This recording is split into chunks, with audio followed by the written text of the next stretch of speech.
Santo. Amén. Jesús, luz verdadera que ilumina a todo hombre, luz que llega a este mundo. Nosotros sabemos que tú has venido de Dios el Padre para ser nuestro Maestro y que enseña los caminos de la verdad. Las palabras que oímos de ti son espíritu y son vida. Pero ¿quién es digno de abrir el libro rompiendo el sello? Tú solo, tú que diste tu vida por nosotros y nos tocaste para Dios con tu sangre. Danos a conocer los misterios del reino de Dios y las inagotables riquezas de tu corazón. Descúbrenos los tesoros de la sabiduría y de la ciencia de Dios que en ti se oculta. Haz que tu palabra penetre en nuestras almas, guíe cual luz nuestros pasos, ilumine nuestras sendas hasta que amanezca el día y se disipen las tinieblas. Tú que vives y reinas por los siglos de los siglos. Amén. Bueno, hoy, como Adolfo se ha cogido unas mini vacaciones, pues me toca dar el curso. Y como yo estoy dando en mis cursos que tengo por ahí en las distintas parroquias, introducción a la Sagrada Escritura, pues vamos a ver hoy algunos temas sobre introducción a la Sagrada Escritura. Vamos a ver algo, si nos da tiempo, sobre canon, los libros que componen la Biblia, y algo sobre la inspiración, y algo sobre los criterios que tanto tienen que tenemos los católicos, como los judíos, como los hermanos separados, porque como veis tenemos distinto número de libros en nuestra Biblia. ¿Cuáles son los criterios que cada uno sigue para decir que un libro es inspirado? Bueno, primero, ¿qué es la Biblia? La Biblia sabéis que no es un libro, es un conjunto de libros. Lo forman 73 libros, que escritos bajo la inspiración del Espíritu Santo tienen a Dios por autor, a pesar de que los autores materiales son los hombres, pero ahí entra el tema de la inspiración, que luego veremos más tarde. Y en este curso de introducción a las Sagradas Escrituras, pues tratamos de ver las distintas dificultades que pueden presentar el traducir algunos textos de la Biblia. ¿Por qué? Porque fijaos, la Biblia ha sido escrita durante 15 siglos, en distintas épocas, por lo tanto, en distintas culturas, distintos autores, en distintas lenguas, y todo eso presenta no poca dificultad. Fijaos simplemente el hecho de estar escritas o traducidas en distintas lenguas. Sabéis que la Biblia se ha escrito en hebreo, en arameo y en griego. Bien, pues en la época helénica, es decir, cuando Alejandro Magno dominaba el mundo, pues introdujo en todo el imperio el griego, un griego vulgar llamado koiné, que unificaba un poco todo el imperio, y eso pues vino muy bien para precisamente eso, para unificar, ¿no? Entonces, en el año 250 a.C. se traduce al griego las escrituras hebreas, y es lo que conocemos como la traducción de los 70. Y es que, ¿qué pasaba? Que los judíos que había en la diáspora, es decir, que estaban fuera de Palestina, eran inmensamente más numerosos que los que quedaban en Palestina, y habían perdido el habla, el idioma, el hebreo. Ya no hablaban hebreo, y entonces querían tener sus escrituras en griego, en un idioma que pudieran leer y entender.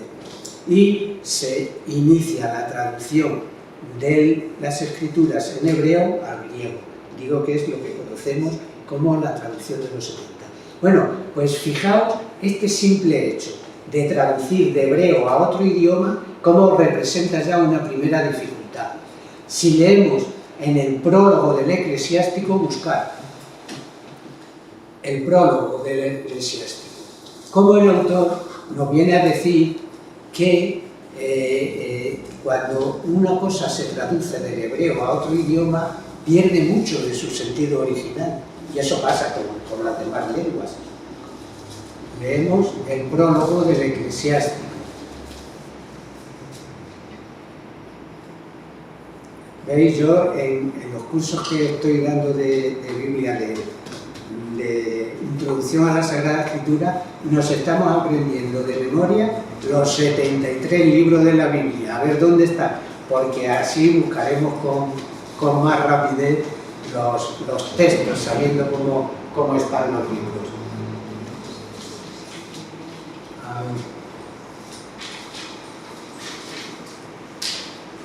Como aquí pone Eclesiastés. No, el otro, el Eclesiástico.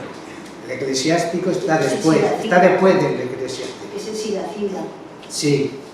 El prólogo. El prólogo, lee. A ver, ¿dónde estás? No tengo el prólogo. A ver, ¿cómo empieza? Toda sabiduría viene del Señor. Venga, sigue. Toda sabiduría viene del Señor y con Él está eternamente. La arena de los mares, las gotas de la lluvia y los días del pasado, ¿quién podrá contarlos? La altura de los cielos, la anchura de la tierra, la profundidad. ¿Pero ese es el Eclesiástico? No, El Siracida. eso no es. No. Grandes y ricos. Es, venga, Pero lee. es que yo con Luca presenta todos los horas. Grandes y ricos tesoros de instrucción y sabiduría nos han sido transmitidos en la ley, en los profetas y en los libros que nos siguieron. Fijaos lo que dice. Grandes tesoros y sabiduría se nos han dado en la ley, en los profetas y en otros escritos. Si veis cómo los judíos tienen sus libros en la Biblia, está la ley, los profetas y otros escritos. Sí. Por los cuales merece Israel grandes alabanzas. Pues no solamente los que pueden leerlos en la lengua original, en el doctor, pero aún los extraños, deseosos de aprender, saldrán aprovechados para hablar o escribir. Sigue. Mi abuelo Jesús, habiéndose dado mucho a la lección de la ley, de los profetas y de los otros libros patrios, y habiendo adquirido en ellos gran competencia, se propuso escribir alguna cosa de instrucción y de doctrina para quienes desearan aprenderla, y siguiéndola, aprovechar mucho más, llevando una vida ajustada a la ley. Os exhorto, pues, a leer esto con benevolencia y aplicación, y a tener indulgencia por aquello en que, a pesar del esfuerzo puesto en la traducción, no hemos logrado dar la debida expresión a las palabras, pues las cosas dichas en hebreo no tienen la misma fuerza cuando se traducen a otra lengua. ¿Veis? Las cosas dichas en hebreo no tienen la misma fuerza cuando se traducen. Es decir, que este simple hecho de traducir del hebreo al griego, pues ya puede presentar alguna dificultad. Decimos que nosotros tenemos, muchas veces, por eso, ante estas dificultades, más que ver lo que el escritor dice, muchas veces tenemos que ver qué es lo que el escritor quiere decir. Por eso, esa dificultad que tenemos al traducir, ¿cuál es nuestra garantía? Bueno, pues la garantía de cuanto Dios revela la tenemos en la Iglesia, que asistida por el Espíritu Santo es la única que puede traducir. Mirad, recordamos una cita, vamos a ver en la segunda carta de Pedro. Segunda carta de Pedro, está casi al final. ¿Quién es este abuelo Jesús? Pues el abuelo del autor del Eclesiástico, que estaba muy puesto en la Escritura, en la Sexta Sagrada, y él se pone a traducir. Segunda de Pedro 1:20.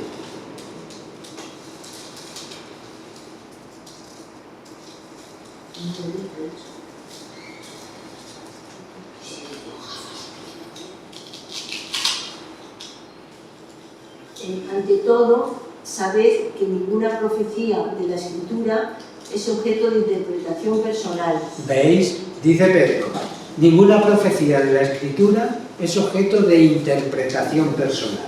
Es decir, no puede interpretar cada uno lo que quiera en la Biblia, no es de interpretación. Bueno, pues si no es de interpretación privada, personal, es que alguien es el encargado de interpretar. ¿Quién? Vamos a ver, Lucas 24:45.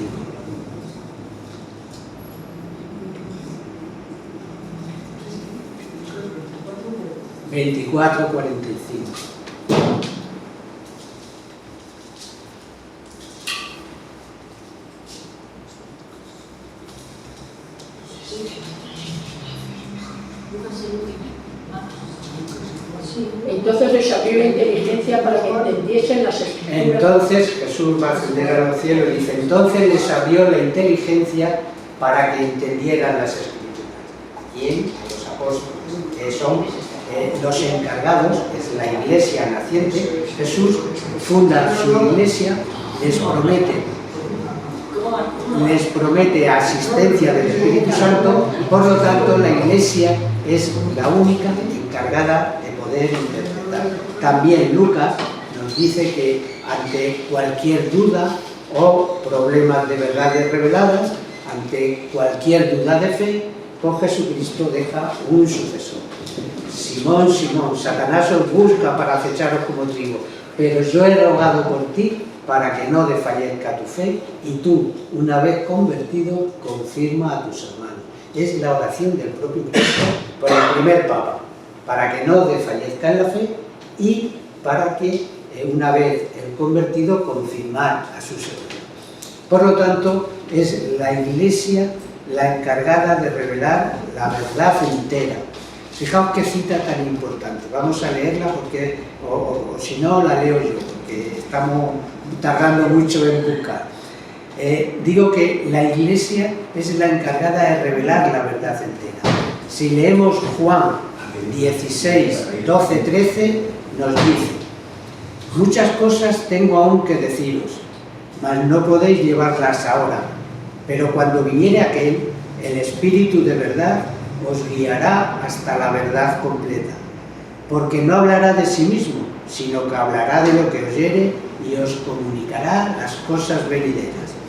Él me glorificará, porque tomará de lo mío y os lo dará a conocer.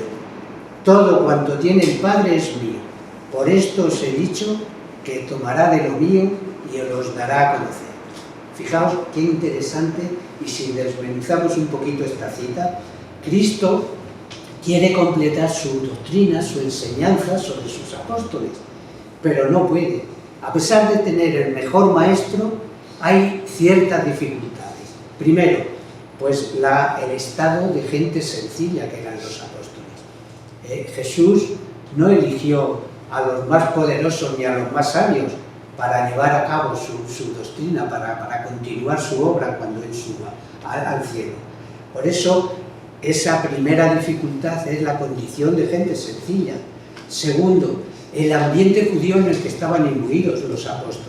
Sabéis que esperaban un Mesías que no es el Mesías con el que se han encontrado, y ese ambiente judío, estar imbuidos en ese ambiente, también le dificultaba llegar hasta la verdad completa. Y luego, otro tercer obstáculo, pues la sublimidad de la enseñanza que tenían que recibir.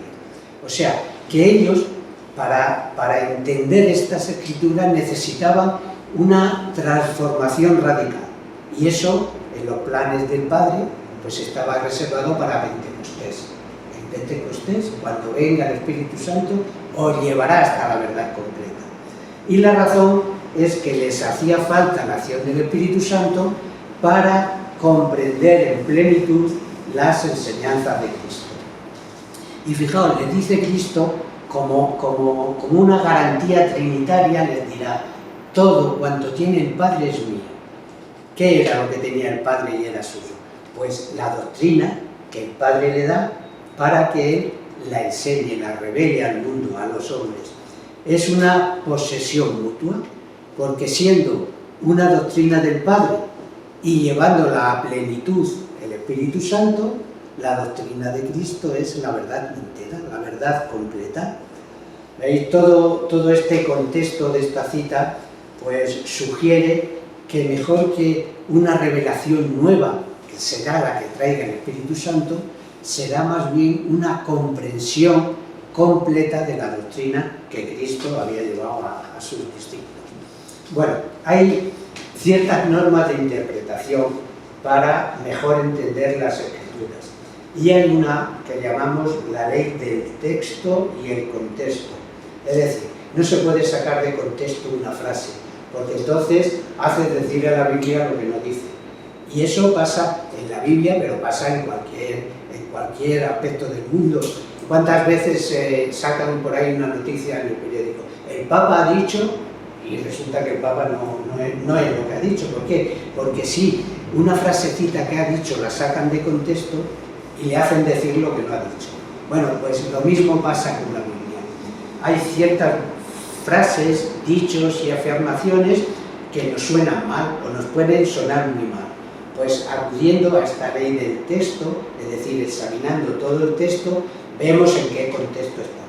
Mirad, vamos a ver un ejemplo sencillo. Imaginaos que nosotros estamos en la parroquia, tenemos un grupo de jóvenes a los que estamos formando, por ejemplo, para la confirmación. Y les decimos, mirad, qué mejor que la palabra de Dios. Coger la Biblia, abrirlo por el libro de la sabiduría y leemos Sabiduría 2, del 5 al 11. Buscar Sabiduría 2, del 5 al 11. Pues nuestra vida es el paso de una sombra. Nuestro fin es sin retorno, porque se pone el sello y nadie vuelve. Gocemos, pues, de los bienes existentes. Usemos de la creación como en la juventud apresuradamente. Llenémonos de vinos exquisitos y perfumes, y no dejemos pasar ni una flor de la primavera. Coronémonos de capullos de rosas antes que se marchiten, que no faltemos ninguno a nuestra orgía. Por todas partes dejemos señales de nuestro regocijo, pues esta es nuestra herencia y nuestra suerte. Sigue muy lindo. Oprimamos al justo pobre, no perdonemos a la viuda, ni respetemos las añosas canas del anciano. Bueno, pues si efectivamente esto lo pone el libro de la sabiduría, y esto es palabra de Dios, pero si cogemos esto para instruir a los jóvenes, mal vamos. Pero, ¿qué pasa? Que hemos sacado de contexto este trocito del texto. Si vemos el último versículo del capítulo anterior, es decir, del 16, del capítulo 1, si lee 1:16, que es el versículo anterior a lo que hemos leído. Los malvados llaman a la muerte con señas y palabras, la tienen por amiga y por ella... Los malvados, es que resulta que los que piensan así son los impíos, son los malvados. Y si leemos el versículo 21 del capítulo 2... Así razonan, pero se engañan, los ciega su maldad. Así razonan, pero se engañan porque les enciega su maldad. ¿Veis? Si que sacamos de contexto algo, pues podemos hacer decir lo que no dice. Esa es muy importante. Luego también algo muy importante que se ha dicho cuando hemos estado viendo el Apocalipsis, era lo de la voluntad permisiva y la voluntad activa de Dios. El semita del Antiguo Testamento siempre pone como voluntad activa de Dios lo que es una voluntad permisiva. Es decir, pues pone a Dios al frente del ejército y tirando piedras contra el enemigo si hace falta. Bueno, pues eso siempre se soluciona cuando leemos donde Dios hizo, Dios permitió. Esa voluntad permisiva de Dios, que no es como la voluntad activa que el semita del Antiguo Testamento siempre tiene. Y luego hay una regla de oro que es la regla del marco histórico. El marco histórico podríamos decir que es la regla de oro.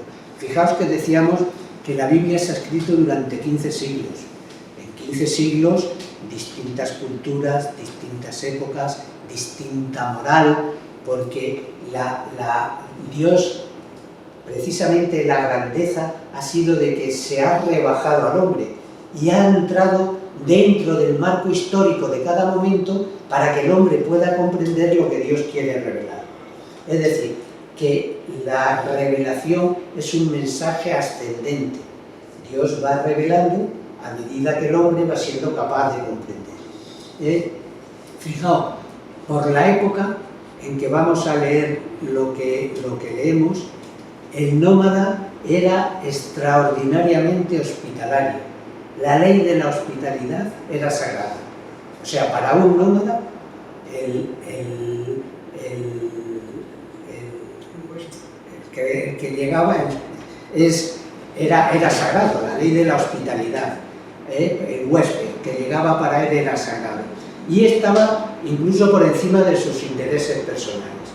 Si recordáis cuando llegan 3 personajes a Abraham para comunicarle que en un año su mujer va a tener un hijo, bueno, resulta que uno de esos 3 personajes es Abel, es el Señor, y los otros 2 personajes van, después de comunicarle a Abraham que va a ser padre de un hijo, después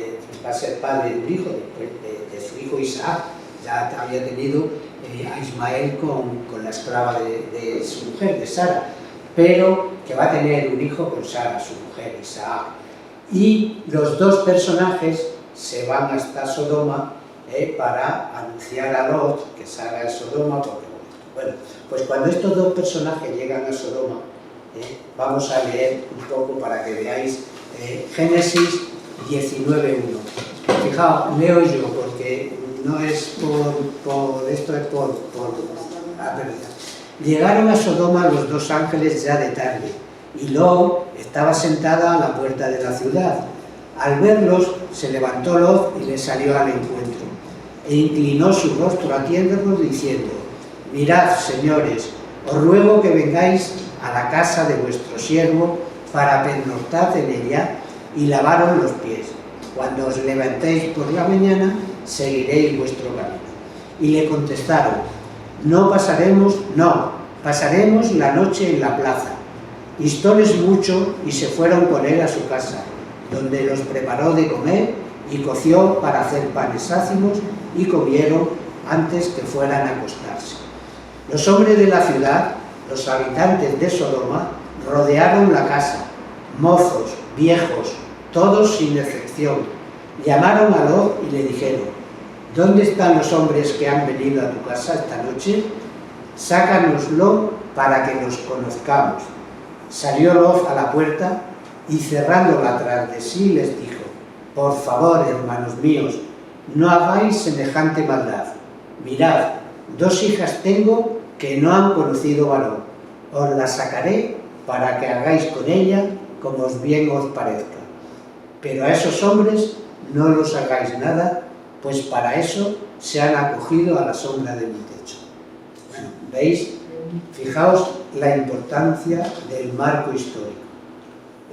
Esta barbaridad que hoy, leída en nuestro ambiente, en nuestro marco histórico, es una barbaridad, pues en el tiempo no era tal, porque digo que la hospitalidad estaba hasta por encima de los intereses personales, y no digamos menos de las hijas, de la mujer, que entonces contaba poco, o casi nada. ¿Veis? Pues Dios va elevando el listón poco a poco, es decir, la revelación es, como decía antes, una revelación progresiva, hasta que llega la plenitud de los tiempos, y con Jesucristo llega la ley del amor, amar hasta los enemigos.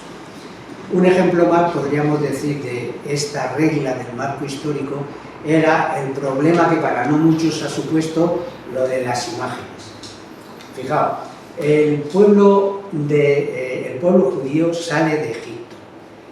Ya en Egipto, y cuando sale de Egipto, se encuentra con otros pueblos que sus dioses son dioses visibles. Están representados o por animales, o por astros, o por vegetales, o por estatuas.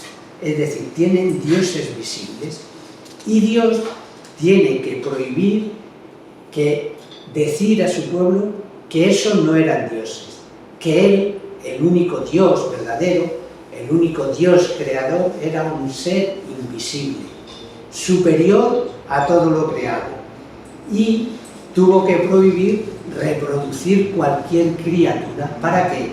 Para evitar el problema de la idolatría. Y entonces prohíbe hacer imágenes. Efectivamente, si leemos en el Éxodo 24. No te harás imagen de nada, lo que hay bajo el cielo, ni en las aguas, ni en los aires. Éxodo 24.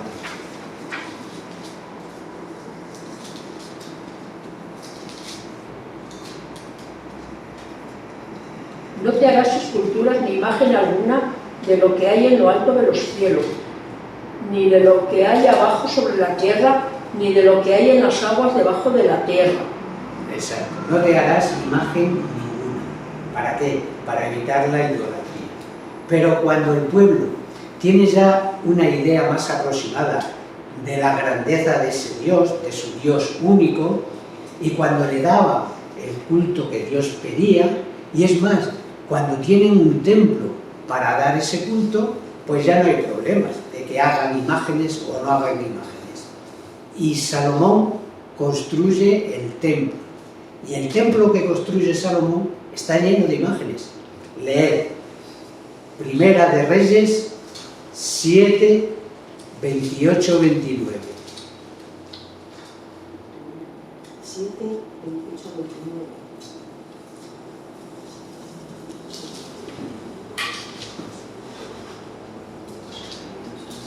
28, 29. Sí.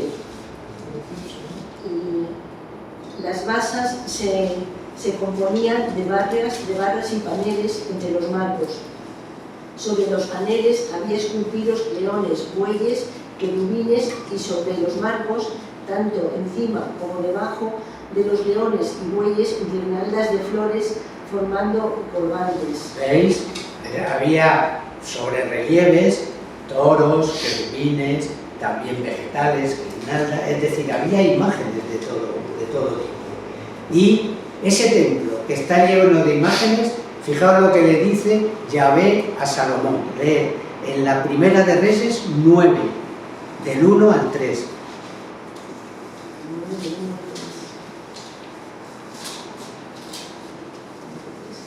Cuando acabó Salomón de construir el templo del Señor, el palacio real y todo cuanto se había propuesto hacer, se le apareció el Señor por segunda vez como se le había aparecido en Gabaón, y le dijo: he escuchado la oración y súplica que me has hecho, he santificado este templo que has construido para que resida en él mi nombre por siempre y para que en él estén siempre fijos mis ojos y mi corazón. He santificado este lugar y en él estarán siempre mis ojos y mi corazón, dice Yahvé. Un lugar lleno de imágenes. Como veis, no es prohibir por prohibir. Prohíbe cuando tienen peligro de que puedan caer en la idolatría, de hacerse imágenes de otros dioses, y de hecho el pueblo cayó muchas veces, porque con los pueblos vecinos que tuvo se fue varias veces tras Baal, tras otros dioses, pero cuando tenían el peligro, sí. Cuando no hay ningún peligro, pues no se trata de prohibir por prohibir. Vamos a ver algo sobre el canon, sobre lo que tenemos aquí.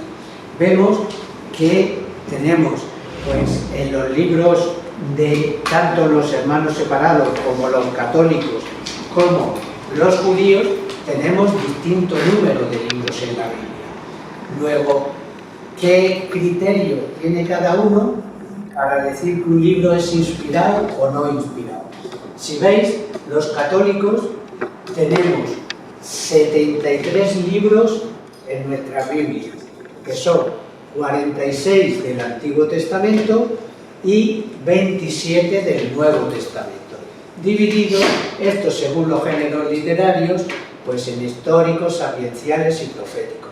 Y también el Nuevo Testamento, históricos, que serían los 4 evangelios y los hechos de los apóstoles, didácticos 21, que serían las 14 cartas de Pablo y las 7 cartas apostólicas, y profético, que sería el Apocalipsis.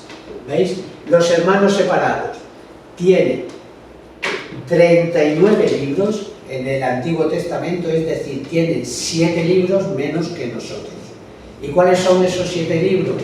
Los 7 libros deuterocanónicos del Antiguo Testamento, que son estos que tenemos aquí. Tobías, Judí, Primera de Macabeos, Segunda de Macabeos, Sabiduría, Eclesiástico y Baruch. Esos 7 libros ni los tienen los hermanos separados, ni los tienen los judíos en sus Biblias. Ahora veremos qué criterio han seguido para decir que estos libros no son inspirados. Y los hermanos separados tienen, por lo tanto, en sus Biblias 66 libros, es decir, los 73 nuestros menos estos 7 libros. Porque como veis, en el Nuevo Testamento tienen los mismos 27 libros que nosotros. Y los judíos pues tienen en sus Biblias exactamente igual, bueno, los que tienen igual que los judíos son los hermanos separados, porque los primeros que lo tuvieron fueron los judíos, sus 39 libros en la Biblia judía. Bueno, fijaos, entonces, ¿cómo saber que un libro es inspirado o no? Es decir, porque la cosa es de suma importancia, ¿no? Por cuanto que el hecho de los libros inspirados va a imponerse como un hecho de fe. Es decir, si un libro es inspirado, si un libro es palabra de Dios y revela una verdad, estoy obligado a creerlo. Pero si un libro no es inspirado, no tengo por qué aceptar o ese decreto o esas verdades. Si determinadas confesiones, como los protestantes, o determinada religión, como la judía, tienen criterios distintos, vamos a ver cuáles son esos criterios, cada uno de ellos, qué criterio tiene para decir que libros son o no son inspirados. Fijaos, en el año 70, sabéis que Tito tomó Jerusalén, destruyó Jerusalén, no quedó piedra sobre piedra, el templo totalmente arrasado y el pueblo judío desaparece como tal. No aparece el pueblo judío, destruyó todo.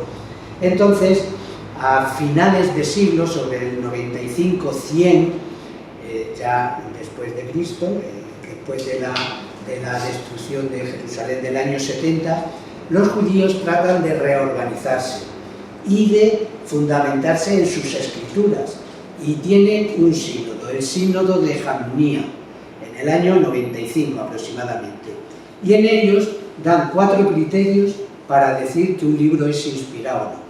Y dice, el primer criterio, que el libro esté de acuerdo con la ley, con el Pentateuco, con la Torá, los 5 primeros libros de la Biblia. El segundo criterio, que el libro no esté escrito después de Esdras.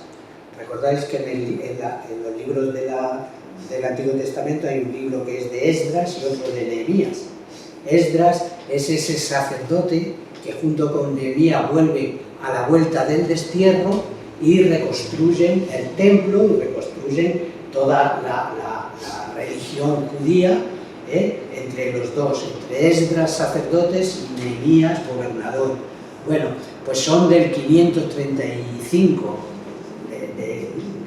que es cuando el edicto de Ciro, que es cuando vuelven con el pueblo del destierro y reconstruyen el templo y la religión. Bueno, pues el segundo criterio que dan los judíos es que el libro no estuviera escrito después del 535, antes de Cristo. El tercer criterio, que estuviese escrito en hebreo. Y el cuarto, que estuviese escrito dentro de Palestina. Bueno, pues aplicándole estos criterios, esos 7 libros quedaron fuera por distintos motivos. Por el primero no quedó nadie afuera, porque estaban de acuerdo todos con la ley, con la Torá, todos. Pero por el segundo, que estuvieran escritos después de Esdras, es decir, después del 535, pues está el libro de la sabiduría, que se escribió sobre el año 100 o 100 poco antes de Cristo. Estaban el libro del Eclesiástico, el segundo libro de los Macabeos, que se escribieron bastante después. Por el tercer, que estuvieran escritos en hebreo, pues también quedaron fuera casi todos los libros sapienciales de Primera de Macabeos, Segunda de Macabeos, el Eclesiástico y Sabiduría. Y que estuvieran escritos fuera de Palestina algunos de los libros, como Baruch, que parece que se escribe en el destierro. Bien, como veis, pues son unos criterios bastante insuficientes, porque el que un escrito esté escrito antes o después, o en un lugar o en otro, no tiene mucho que ver para que sea un libro inspirado o no. Y fijaos, ante estos criterios tan insuficientes, pues se dieron ciertas paradojas. Por ejemplo, el segundo libro de los Macabeos quedó fuera porque estaba escrito en griego, y sin embargo aparecieron luego muchos fragmentos del escrito original escrito en hebreo. Y lo mismo pasó con el Eclesiástico, que en 1896 en el Cairo apareció medio libro escrito en hebreo, y lo habían desechado porque estaba escrito en griego. Como veis, muy insuficientes estos criterios que los judíos tuvieron para dejar estos libros fuera del canon de libros del Antiguo Testamento. Los hermanos separados, los protestantes, siguen para el Antiguo Testamento el mismo criterio. ¿Veis? Tienen los dos 39 libros en el Antiguo Testamento. No siguen el mismo criterio, tienen el mismo canon, aunque no por los mismos criterios. Los hermanos separados dicen que siguen ese canon porque era el canon de Jerusalén y que era el que se empleaba, el que tenían en tiempo de Jesucristo, y que era el que empleaban los apóstoles. Bueno, pues podemos decir que puede que el canon de Jerusalén no contuviera los libros, pero que los apóstoles no empleaban ese canon, lo tenemos claro. Y tenemos claro ¿por qué?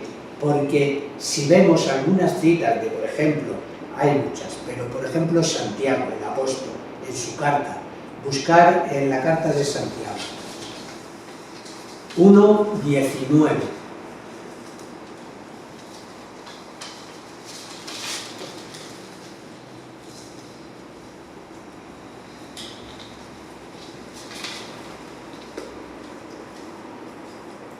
Y otro que busque Eclesiástico 5:11. 1:19.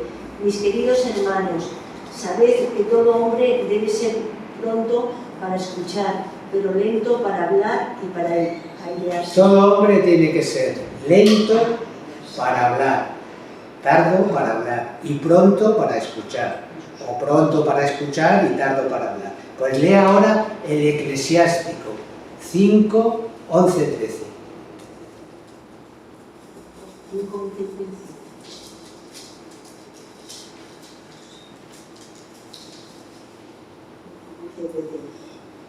Sé pronto para oír y lento en tus respuestas. Que nos dice lo mismo, ¿de dónde ha tomado Santiago la cita para dar su doctrina? Del libro del Eclesiástico. Y el libro del Eclesiástico es un libro deuterocanónico. Luego, los apóstoles usaban la traducción de los 70. En esta época. Por eso digo que ellos no tienen esos libros, los hermanos separados, en cuanto que decían que era el canon de Jerusalén y que era el que se usaba en tiempo de Cristo. Bien, para el Nuevo Testamento, pues podemos decir que el criterio de los hermanos separados pues está a gusto del consumidor. ¿Por qué? Porque dicen muchas cosas que no es decir nada. Mirad, por ejemplo, Calvino decía: el testimonio mismo de la Escritura es el criterio de su canonicidad. Es no decir nada. El testimonio de la Escritura. ¿Y qué testimonio es de la Escritura? A lo mejor para él uno, para otro. Por eso, decía, la majestad de las cosas narradas, la dignidad de la profecía, las verdades de los milagros, o la eficacia misma de la Escritura en persuadir y en mover. Bueno, pues si seguimos estos criterios, habrá que quitar páginas y páginas de la Biblia, donde de majestad de las cosas narradas nada de nada. Tendremos que quitar páginas donde milagros no aparecen por ningún sitio. Habrá que quitar páginas donde la persuasión que pueda producir la Escritura sea nula. Fijaos, solamente imaginaros que un alma que no conoce, que desconoce totalmente la Biblia, le damos estos criterios para que crea. Y leemos, por ejemplo, ¿a qué le movería a leer el ejemplo de la brutal conducta del rey Zenri, un rey de Israel, que nada más llegar al poder, mató, asesinó a todos los parientes y amigos de la familia real anterior. Bueno, ¿o a qué le llevaría ver que Josué entrega el anatema a un sinfín de ciudades? ¿O a qué le llevaría que Elías degolló a todos los profetas de Baal en ese tramo que tuvieron de ver quién era el verdadero Dios, si Baal o Yahvé, y degolló a los profetas de Baal? Ver, si se le dan estos criterios, una persona que no conozca mucho de Biblia podrá aceptar el relato como histórico o no, pero no le valdrá para creer como inspirado si se vale de los criterios que hemos visto. Hay libros que, sin ser inspirados, sin ser palabra de Dios, pues operan en las almas, elevan el espíritu y ayudan a ser santos. Por ejemplo, tenemos libros de espiritualidad fenomenales, las moradas de Santa Teresa, los ejercicios espirituales de San Ignacio o el famoso Kempis. Bueno, pues son libros que, sin ser palabra de Dios, son libros que nos llevan, nos elevan. Fijaos si estos criterios son tan subjetivos que fijaos lo que llegó a decir Lutero sobre el libro del Apocalipsis. Mi espíritu no puede acomodarse a este libro y me basta ver que Cristo no es honrado en él ni conocido. Y fijaos que Lutero era una lumbrera y Lutero era un perfecto conocedor de la Sagrada Escritura. Bueno, pues cuando vemos algo y oímos algo de un personaje tan erudito, nos viene a la mente aquellas palabras de Jesús, recordáis, que nos recuerda a Lucas. Leer Lucas 10:21.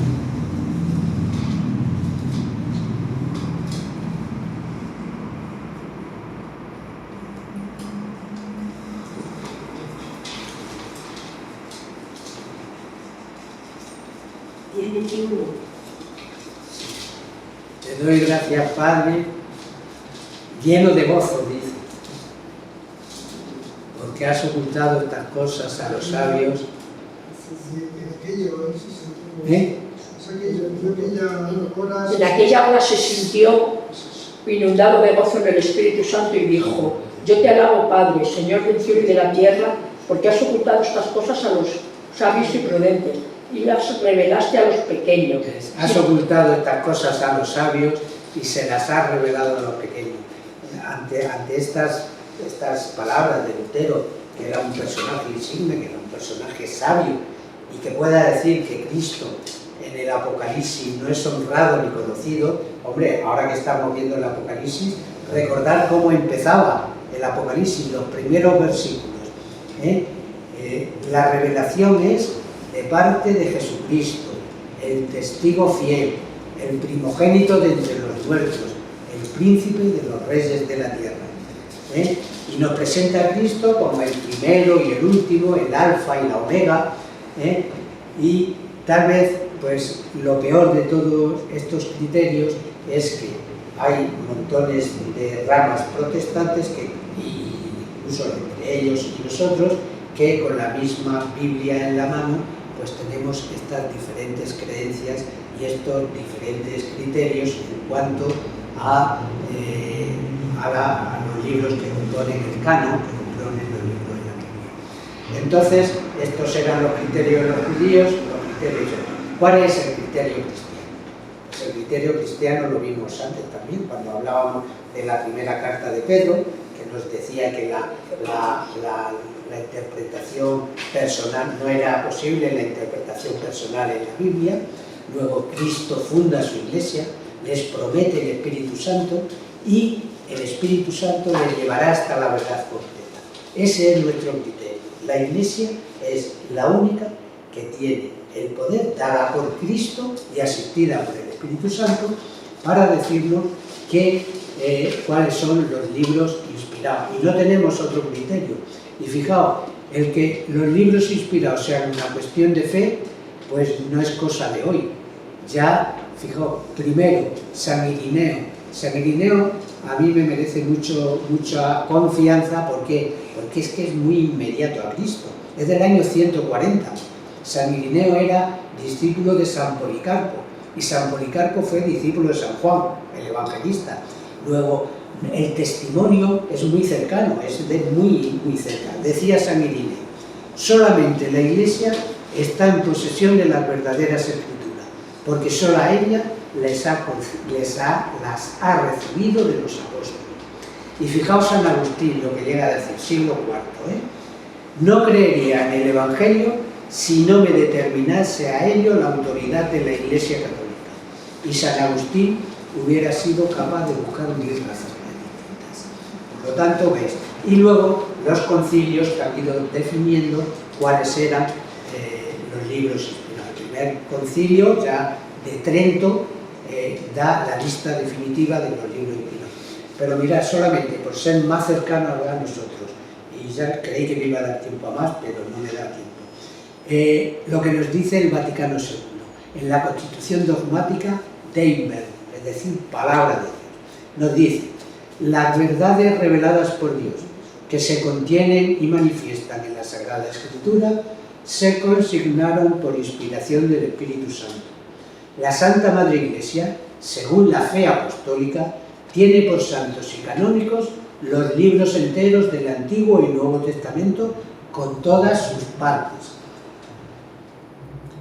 porque escritos bajo la inspiración del Espíritu Santo tienen a Dios por autor y como tales se les ha entregado a la Iglesia. Pero en la redacción de los libros sagrados, Dios eligió a hombres que utilizaron de sus propias facultades y medios, de forma que obrando Él en ellos y por ellos, escribieron como verdaderos autores todo y solo lo que Él quiso. ¿Veis? No se puede decir nada mejor, y mejor dicho, que sobre la Sagrada Escritura nos dice el concilio. Y en cuanto a esta última parte que nos dice que los libros sagrados, la redacción de los libros sagrados fueron hechos y Dios eligió a hombres para llevarlo a cabo, era lo que constituye la inspiración, que creí que me iba a dar tiempo, pero nos quedamos aquí porque otro día, si podemos, seguimos y hablamos qué es la inspiración, qué es ese hecho psicológico que se da entre Dios y el hombre, Dios como autor principal y el hombre como instrumento racional. Bueno, sí, hay un dicho que dice: Dios no elige a los más capaces, a los que elige los capacita. Exacto. Eso es. Eso estaríamos bien. En el nombre del Padre, del Hijo y del Espíritu Santo. Amén. Virgen bella de la Madonna, que libera del cielo, en cuyo rostro se miran los altos y se contemplan los ángeles.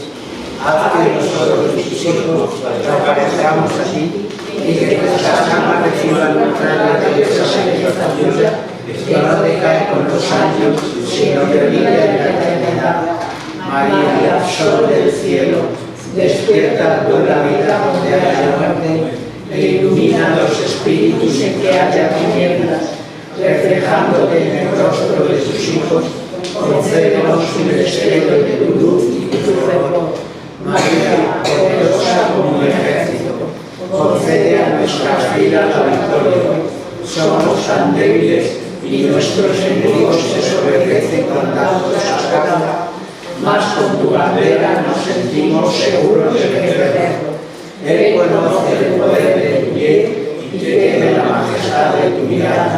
Sálvanos, María, bella como la luna, única como el sol, temible como un ejército ordenado, reclamado de guerra, no por el odio, sino por la llamada